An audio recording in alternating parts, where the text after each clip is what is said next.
it looked as if Britain would go to war again. This time, civilians would be directly in the line of fire. Councils across Britain were asked to prepare for enemy air attacks. Shelters, including one on Richmond Green, were hurriedly built, and gas masks were issued to local people. War was declared on Sunday, the 3rd of September 1939. At 11 a.m, people crowded around their wireless sets to hear the Prime Minister, Neville Chamberlain, declare in mournful tones that Britain was now at war with Germany. Almost immediately, air raid sirens began to sound. That first time we went to the shelter on Richmond Green, the shelter was crammed with people. On the 10th of May, Winston Churchill replaced Neville Chamberlain as Prime Minister. A few days later, there was a nationwide appeal for men to join the Home Guard. In Richmond, 800 men queued at the police station in Red Lion Street to enlist. Richmond saw its fair share of dogfights. We saw Jerry being fired at from the riverbank. Then we saw 3 Spitfires after him, flying low.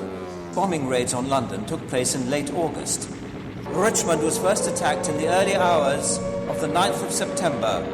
Suddenly, a plane came right overhead, and at the same moment there was a noise of the big gun in the park, and then a whistling sound as the bomb came down. One such raid took place on October the 1st, when St Paul's Congregational Church on Raleigh Road was destroyed by a single bomb. In the early hours of the 20th of September, 2 1,000-kilogram landmines landed on Cortlandt and Peldon Avenue. Peldon Avenue represented a grotesque and terrible picture. Not a house had escaped. Our house was down. They're all down.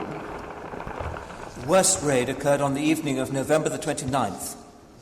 That night, the Luftwaffe was targeting towns across a wide swathe of West Middlesex and northern Surrey. Fires ranged everywhere. Houses were pulverised into rubble. The air was heavy with the smell of burning. Many buildings were either badly damaged or destroyed altogether. And then there was silence. For 3 years, there were no further raids on Richmond. In total, 97 men, women and children were killed and another 400 wounded. The fact that there were not more casualties was due to efficient air raid precautions, both in the provision of shelters and also in the numbers of wardens and clear-up crews available. Richmond's residents had a choice of places to shelter from air raids. There was a variety of public shelters open to anyone, designed to accommodate people who, for one reason or another, did not have a shelter of their own, or who were caught away from home while shopping or travelling to work. Where houses had gardens, and many in Richmond did, homeowners were encouraged to build Anderson shelters out of corrugated iron to accommodate the family. Surprisingly, most residents chose to do nothing. A survey in December 1940 found that about a third of households had Anderson shelters, 10% regularly used the public shelters, and around 60% had made no provision at all, preferring to shelter under the stairs or under the dining room table.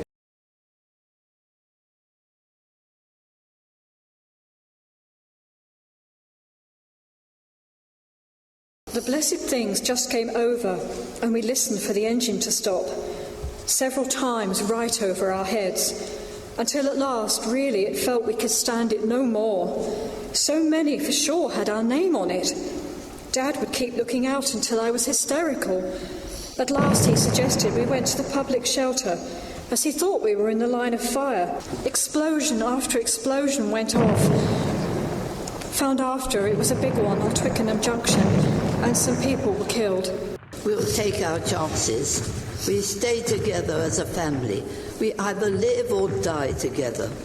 These twin sisters, who lived with their parents and siblings in Manor Grove, slept on mattresses under the dining room table. Our officers' mess in Pembroke Lodge provided a good view of these missiles. While you could hear the engines running, they were no danger. Someone else would get the impact. One incident I remember clearly. It was on a Sunday morning, a lovely fine day. and a group of us were standing outside enjoying a pre-lunch drink while we watched this aerial show, the bombs flying in and the anti-aircraft fire attempting to bring them down. Suddenly, the engine of one of the bombs, which was quite close and clearly visible, spluttered to a stop, and the bomb's flight immediately started to curve downwards.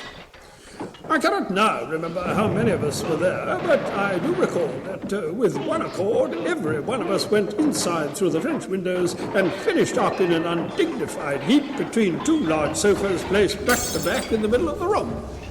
There were some crumpled uniforms, some spilled drinks and broken glasses as we untangled ourselves from the makeshift shelter to resume our drinking, chatter, and, in due course, lunch.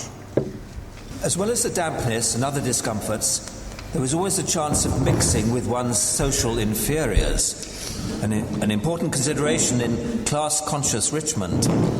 An air raid was in many ways like a terrible storm.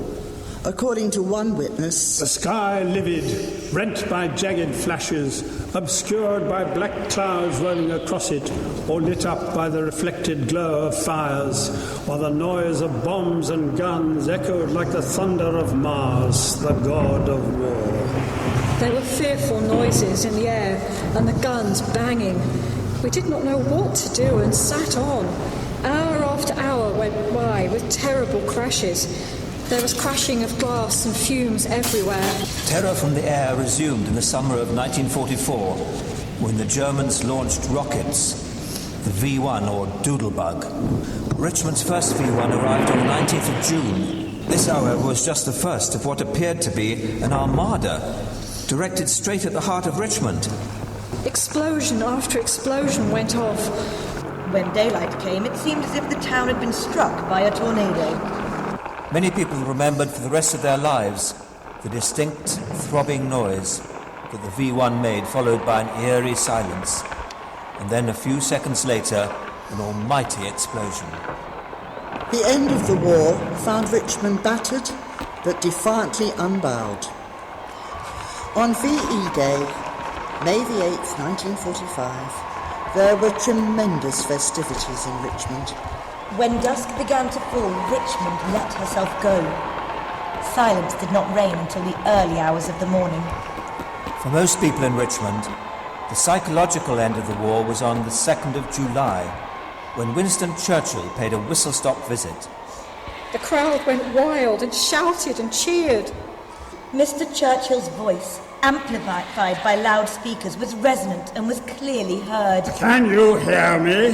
Then, are we downhearted?